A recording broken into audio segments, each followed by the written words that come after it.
Hello everyone, this is Wallmaster525, but I'm going to go by Andrew because that's my real name. This is a countdown of my top 10 Zelda bosses from the Legend of Zelda franchise. I made one of these about a year and a half ago, but it wasn't very good, and I think the video has been deleted or something because I can't find it. It was on a different account. So without further ado, let's just start the countdown, and I hope you all enjoy. Number 10 on my countdown is Puppet Ganon from Wind Waker. I guess you could argue if this guy is technically a boss, but I consider him one, so sorry if you don't, but nothing you can do about that. He was, honestly, I found him by far the hardest boss in Wind Waker, because generally, I liked Wind Waker, don't get me wrong here, but my biggest complaint was that it was too easy. Like, the enemies were easy to defeat. The bosses were all easy. This is the only boss that took me more than one try in Wind Waker. But to be honest, I wanted to have more than one try. I like having the challenge. I mean, a boss should be threatening, not easy. So, the first two forms were relatively easy, to be honest. But the snake form at the end, oh my god, that was a bitch to beat. Oh my god, like, because he was moving so fast, and he would hit this tiny object, and he would run into you, so, if you've played Wind Waker, you know what I'm talking about. It was hard to beat, and eventually I was able to get it, but how hard that was nets at the number 10 spot on the countdown. Number 9 is Phantom Ganon from the Ocarina of Time. When I first played through this game, I was about 8 years old, and after beating the Forest Temple, I got to the boss chamber, and thought I was actually going to fight Ganon. I was like, oh shit. You know, I didn't know what that word meant at the time, but still. I thought the concept behind this boss was really cool, having him and a clone run out of paintings, to find out which one was the real one, shoot him with an arrow. And then you have, of course, the Zelda cliche of Dead Man's Volley at the second phase of the battle, but you know what? I don't even mind. It's a fun thing, and this was the first time they actually did it, and because it's the first 3D game. They may have done it in the 2D game, but I'm not sure because I haven't played some of those, so... Anyway, that is number 9 on the countdown. Number 8 is Argarok from Twilight Princess. Generally, Twilight Princess, I mean, it was a good game, but it wasn't all it was built up to be, and overall, I guess it was a bit of a disappointment for me. I just thought a lot of it was tedious and boring, like the Spirit Tears and all, but Argarok, as a boss... Well, he's by far my favorite boss, Twilight Princess, and he's the only Twilight Princess boss to make this list. Again, he was the only boss in Twilight Princess that I had to fight more than once. Same deal as Puppet Ganon. And I just think it's a really cool... I mean, look at him. He's a badass. He's a giant dragon that... I mean, he's huge. He's menacing. He's got all the good characteristics of a threatening boss. So... And it was just a fun battle, really, like how they used the double claw shots, which were a great item. I really like that, so that's number 8.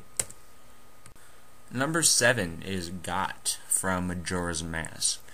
Now, this is probably an interesting choice for some of you, but I just enjoyed this battle. I thought it was a fun concept. It wasn't hard at all, like, not even a bit, but just having to chase him as Goron Link in ball form the whole time, it was just fun. It was just flat out fun. I mean, he's not threatening. I mean, his design is kind of stupid, to be honest. He's not hard, but sometimes you don't need that. So, it's a weird choice, but a personal favorite. Number 7 is Twinrova from Ocarina of Time. This boss, not particularly difficult, but I've always enjoyed it. Like I told you, I was 8 when I first went through Ocarina of Time. This was my favorite boss, then it isn't now, but for some reason, I just enjoyed it a lot, and I always look forward to it whenever I play Ocarina of Time. I just thought it was a cool concept, having to use fire to beat ice, and vice versa, and then doing more of that after the 2 witches became the one big one. And also, the argument that they have after you defeat them, it's just funny. It's stupid, but it's funny. I laugh every time. Number 5 is Bongo Bongo from Ocarina of Time. Now, First of all, the name of this boss is just stupid. I have no idea. Like, the developers could not think of anything better than Bongo Bongo, honestly. And it's such a cool boss design, too. It's a disappointment. But putting that aside, it's definitely a difficult boss, and I really like the design. Like, I didn't notice this the first few times I've played Ocarina of Time, but it's actually like an upper body with a decapitated head, and like the neck is the weak spot, and then the arms are stubs, and the hands, which should be connected to the arms, are floating in midair, and that's pretty badass. I mean, and I found the boss somewhat challenging. I enjoyed it, and I'm just disappointed that British gave it such a dumb name, because it's a menacing boss, but dumb name kind of ruins it. Number 4 is Girahim from Skyward Sword. I'm just gonna go ahead and put all 3 battles and just say that's my 4th favorite, because it's still the same guy every time, even though you fight him 3 times. I think personally Girahim is one of the best villains the series has ever had. I love his personality, how he's so calm yet sadistic, and like treats you. Like, the thing I like about him is that it's not just because he's killing you because you're getting in his way, but it's more like just because he feels like killing you, and he enjoys like bloodshed and all that. And like, that is a menacing villain to have in a series. And the battles with him are really fun. They're challenging, especially the 3rd one. I died on that one a couple of times. And overall, and finding out that he's like the evil version of Fi, that was cool too. So overall, I think Girahim is an awesome villain, an awesome boss, and he's number 4 in this countdown. Number 3 is Majora's Wrath from Majora's Mask. I like Majora's Mask as a villain for the same reason I like Girahim, but Majora's Mask embodies that even more, in the sense that it stands nothing to gain from the destruction of the earth, but it's doing so anyway because it's just so evil and enjoys doing stuff like that. And like, that's scarier than any villain who's just doing it like Ganon to get the Triforce. Not trashing Ganon or anything, because he's a great villain too, but Majora's Mask is an awesome villain because it just wants to shit on everything just for the fun of it.